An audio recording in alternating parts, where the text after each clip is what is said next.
Hello guys, welcome to my YouTube channel history through ages. आज हम लोग इब्राहिम लोदी के बारे में पढ़ेंगे। इब्राहिम लोदी सिकंदर लोदी का सबसे बड़ा पुत्र था। सिकंदर लोदी का सबसे बड़ा पुत्र था।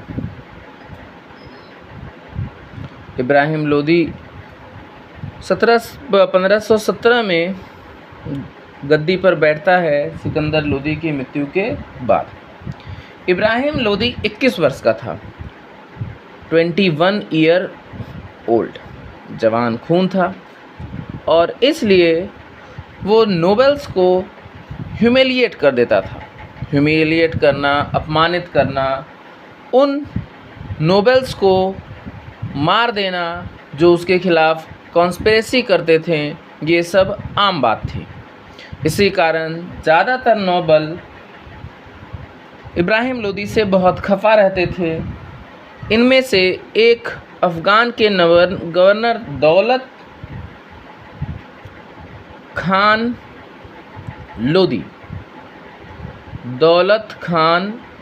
लोदी, ये गवर्नर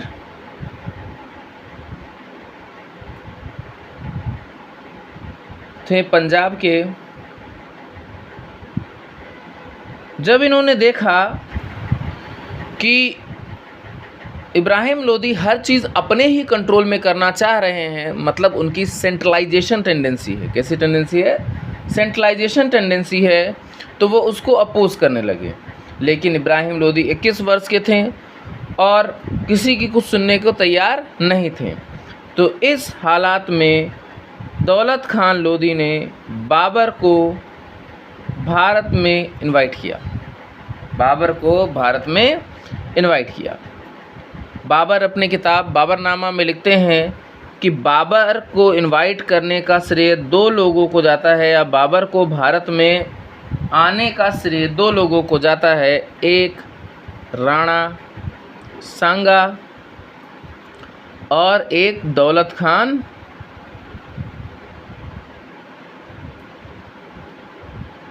लोदी।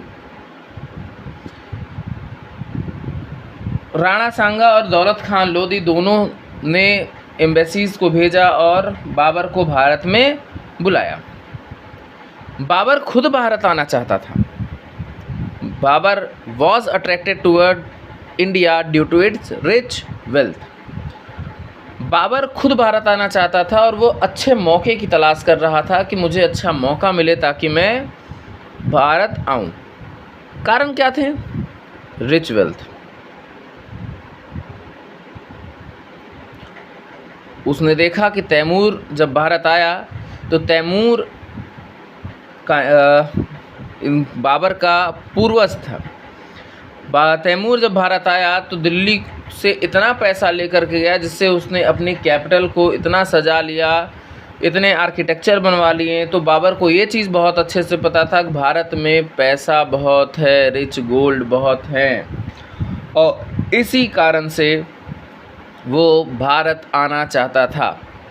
उसने देखा जब राणा सांगा और दौलत खान लोदी ने उसको इनवाइट किया तो ये सुटेबल मौका है कि भारत पर इन्वेड किया जाए। और 1526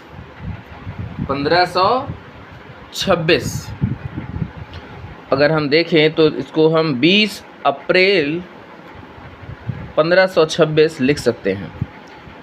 20 अप्रैल 1526 को पानीपत के मैदान में बाबर और इब्राहिम लोदी के बीच में फर्स्ट बैटल ऑफ पानीपत हुआ।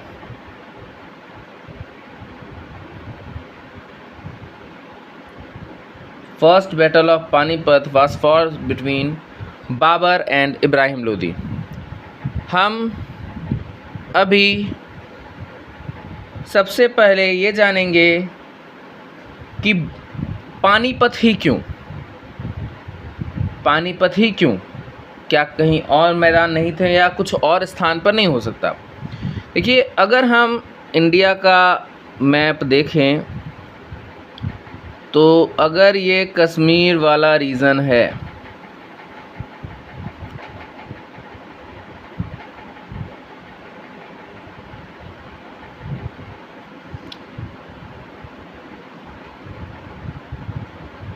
ऐसा अगर हम ले लें तो जो हिंदू कुश का रीजन था, ठीक, और ये भारत में इंटर करने के बाद ये पहाड़ी इलाकों को क्रॉस करते हुए जो पहला मैदानी इलाका आ रहा था वो पंजाब,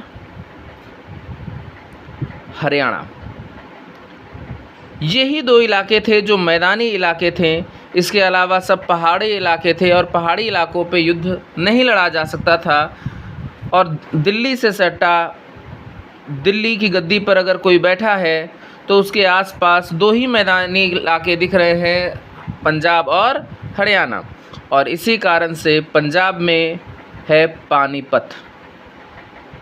कोई नहीं चाहता था कि दिल्ली कैपिटल तक कोई सेना पहुंचे, तो उसे रोकने के लिए वो या तो तराइन पहुंचते थे या तो पानीपत। तो इसलिए पानीपत में बाबर और इब्राहिम लोदी के बीच युद्ध हुआ। लेकिन युद्ध यूँ नहीं हुआ। बाबर 12,000 सैनिक के साथ आया था। इब्राहिम लोदी के पास इतिहासकार लिखते हैं 1 लाख सैनिक थे। 12,000 और 1 लाख। लेकिन इस 1 लाख में चूँकि दिल्ली में स्लेवरी का सिस्टम था तो बहुत से लोग स्लेव्स थे, बहुत से लोग युद्ध कौशल में माहिर भी नहीं थे। और बाबर के साथ जो लोग आए थे वो युद्ध कौशल में माहिर 12,000 लोग आए थे। दूसरी चीज़ ये है कि बाबर रणनीति के साथ पानीपत में था। बाबर ये नहीं चाहता था कि बाबर हमला करे। बाबर हमेशा से ये चाहता था इब्राहिम लोदी हमला करे। और इब्राहिम लोदी 7 से 8 दिन पानीपत में तंबू लगाने के बाद इस कंक्लूज़न पे आता है कि अब खुद से युद्ध स्टार्ट किया जाए। बाबर ने सामने से इस तरह की एक बाउंड्री लगा रखी थी। इधर ये लकड़ी का था, ये भी लकड़ी का था, और बीच में जिस घोड़ा गाड़ी या बैलगाड़ी आप कह सकते हैं आए थे, उनका काट यहाँ पर लगा दिया गया था और किनारे किनारे से स्थान छोड़े गए थे। अब इब्राहिम लोदी को लगा कि इसको पार पाना बहुत आसान है, लेकिन बाबर के पास तोपें थी। बाबर पहली बार, ये याद रखिएगा कि फर्स्ट टाइम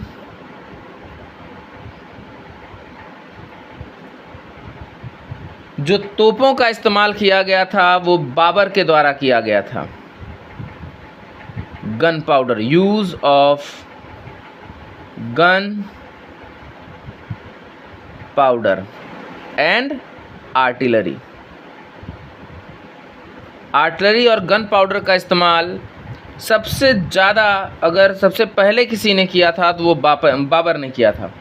यहाँ से तोप के गोले बरसाए जा रहे थे और जब आगे सेना बढ़ रही थी इब्राहिम लोदी की तो तोप के गोले उन पे बरस रहे थे। अब इनको समझ में नहीं आया, आगे हाथियाँ होती थी, हाथियों के आसपास जब तोप के गोले पड़े तो हाथियाँ पीछे भागना शुरू कर दें, जिसके कारण काफ़ी सैनिक इब्राहिम लोदी के मारे गए।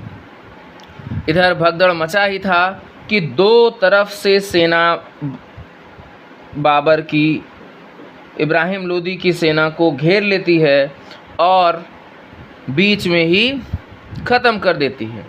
लगभग 15,000 लोग मारे गए, लगभग 15,000 लोग मारे गए और युद्ध 2 से 3 घंटे के अंदर ख़त्म हो गया। हाँ, दूसरी चीज़, अगर हम गन पाउडर की बात करें, गन पाउडर तो ऑटोमन से बाबर 2 फेमस गनर्स को लेके आया था, उस्ताद अली और मुस्तफ़ा। ये 2 फेमस गनर्स थे जिनकी भूमिका भी बैटल ऑफ पानीपत में बाबर की जीत का कारण बना। तो इस तरह से बाबर और इब्राहिम लोदी के बीच जो युद्ध हुआ उसमें बाबर, जबकि उसके पास 12,000 सैनिक थे, वो आसानी से जीत गया और इब्राहिम लोदी 1 लाख सैनिक होते हुए भी हार गया।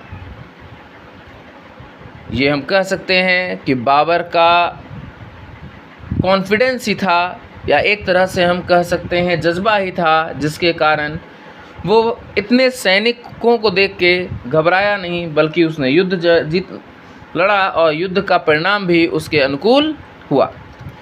1526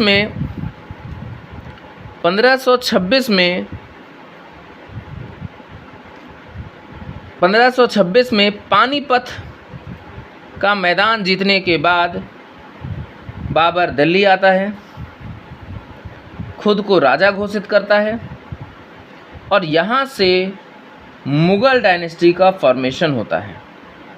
मुगल डायनेस्टी का फॉर्मेशन होता है। Mughal dynasty was founded by Babur. Mughal dynasty was founded by Babur. इस समय जब बाबर भारत आता है तो भारत में जो अन्य राजा थे उनको यही लग रहा था कि जिस तरह से तैमूर भारत आया था, दिल्ली को लूटा 2 महीने 3 महीने और उसके बाद वो वापस चला गया, ठीक उसी तरह से बाबर भी चला जाएगा। लेकिन लोगों की उम्मीदों पे पानी तब फिरा जब उन्हें पता चला कि बाबर यहाँ से जाने के लिए नहीं आया है, बल्कि बाबर यहाँ साम्राज्य विस्तार के लिए आया है। अब ये कारण क्या हो सकते हैं, क्यों बाबर भारत में साम्राज्य विस्तार करना चाहता था और इसके पीछे क्या कारण थे, ये सब हम नेक्स्ट क्लास में जानेंगे। तब तक आप लाइक, शेयर एंड सब्सक्राइब कीजिए अगर आपको अच्छा लगा हो तो।